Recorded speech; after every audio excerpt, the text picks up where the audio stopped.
What's more important in a band or as an artist, to be liked or to have talent? Talent.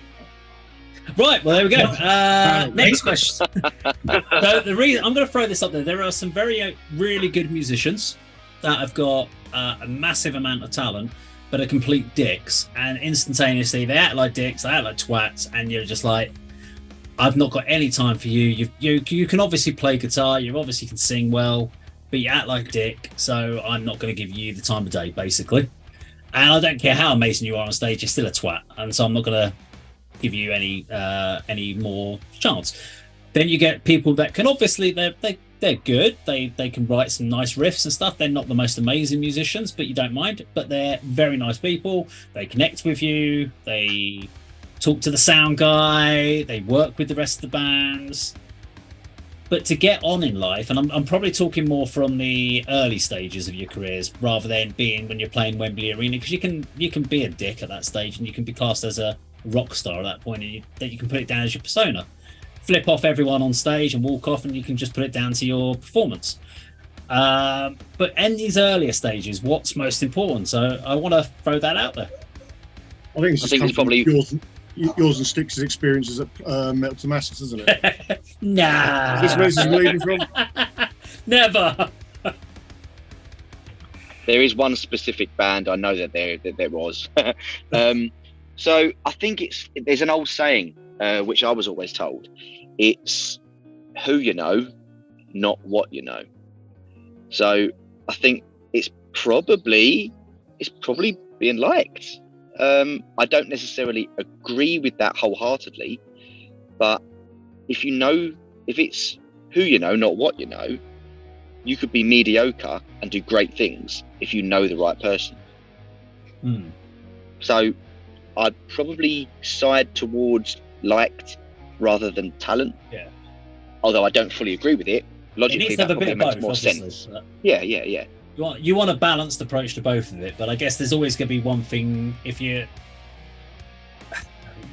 are definitely some people we've come across over the years that are plenty of talent, just not the most easygoing or approachable people to deal with. If their ego goes above their talent, then that's a lose scenario. Okay. Because I know you guys, for Dave and Al, you've obviously played on bills, and I'm sure you've played with some bands that have maybe had some ego guys in some of the other bands that you may have played with and had to deal with. And I'm sure there have been some bands that, not just the young bands who are playing like their first ever gigs, which we saw, where maybe the talent isn't quite where it needs to be, but they're working on it. And that's the whole idea of being young bands. You're just learning. You're constantly working. I love that so much. Seeing a band start out and just seeing them like 6 months later, a year later, and you see how they've developed, which is great. And that's part of that scene where you're helping them, you're giving them that feedback, they can take it onwards. But what sort of things have you seen? Like, I'm not going to ask you which bands and stuff like that is, but I guess from experience with these sort of bands, you've already said, Dave. What about you, Al?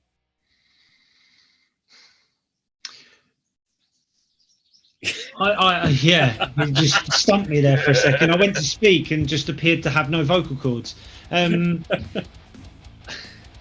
thing is, like you kind of said, once a band gets to a certain level and they're on stage at Wembley Arena, no one in that room knows them, with the exception of the people backstage and their bandmates and maybe the sound guy if they're lucky. So if they are a bit of a cock, then no one really cares, because they're there for the music and whatever else. And you might read stories in whatever magazine or like on some like clickbait thing on Facebook about how, I don't know, they were snorting something off of a hooker's whatnots on Saturday night and then like punched the roadie in the face. I heard. But not a hooker. But it was on Alan. Yeah, but like that kind of pales into insignificance because they kind of made it. But at an underground level, at a level where I think what you kind of need to understand is that this is a hobby for everyone, and you can't pretend to be better, worse or otherwise than anyone else, because there's always a better band around the corner. And if you behave like you're everything that God made and more, and then you get found out because you find that better band, but you've put everybody's nose out of joint on the way, you'll soon find that no one wants to put you on at shows, and no one wants to come and support you. You know, like, consider, you mentioned Metal to the Masses. You consider how many band members from the local scene were in those shows, were turning out to come and see each other and say hello and support the bands that were playing for no other reason than they wanted to be there to support their, you know, their friends, the people they like who are in those bands. That's something really rather special. Whereas if you behave in a manner that is abrasive and that puts people's nose out of joint, and, you know, down to like the crew and whatnot, if everybody thinks you're a bit of a jerk, then the likelihood is you're not gonna, like, you may end up being able to bring your mum, aunties, boyfriends, whatever's, like, and 50 odd people because you've rounded them all up because your mum's text everybody saying you're all coming because I said so. But ultimately, when that's all said and done, if you're left with a scene that thinks you're a bit of a knob, you're never going to fit in, and you're never going to actually get anywhere locally. And that's where it all starts. That's where your following starts. Is that Dave? Is that why you moved to Hertfordshire, Dave? That's where. That's deep. Maybe. Sorry, Al, carry on. No, I would. That's good, actually. No, but as I say, ultimately, you know, if yeah, exactly. Ultimately, if I do think that like, everybody, you know, everybody wants to stand and watch a talented band. Of course they do, but it does help if you're nice people and you are approachable before and afterwards, and you're seen to be like contributing and you know, doing like your bit to support the other bands. You know, like, for example, not packing up all your stuff and disappearing as soon as the band before you has finished playing. You stick around, and, you know, like, you might make the night a little later for you, but you stick around and you know, you stand reasonably at the front, and you're not knobbing about backstage, and you're actually supporting the bands. I think that matters. I think that being a liked part of the scene really does help. So, Sticks, from your point of view, when you get a band that's being a bit knobbish and they ask you to, can you just bring up my monitors a little bit, do you actually just not bother and just go, yeah, I've done it, mate, yeah, it's fine? It goes one of two ways. There's times where you can just touch the pot and they'll go, oh yeah, that's brilliant, and you haven't done anything, and you just instantly look and go, you're a knob. And there's other times where people just want so much in a monitor, you just go to full on and go, there you go, there's everything. And then they go, oh no, actually it does need to go down. You know, if I can nip it. I think a lot of it goes back to, like, where we were on the first question.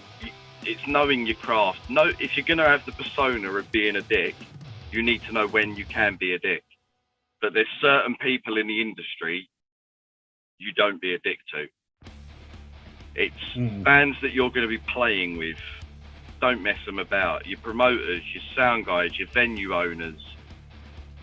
They're the sort of people who, even if at times you don't like them, you need to have a little bit of a respect for what they do, because at times they can have a bit of a clout on where your career goes. There's a band competition in Cambridge that I run, and I've had bands enter that and mess me about so much that I've just blacklisted them.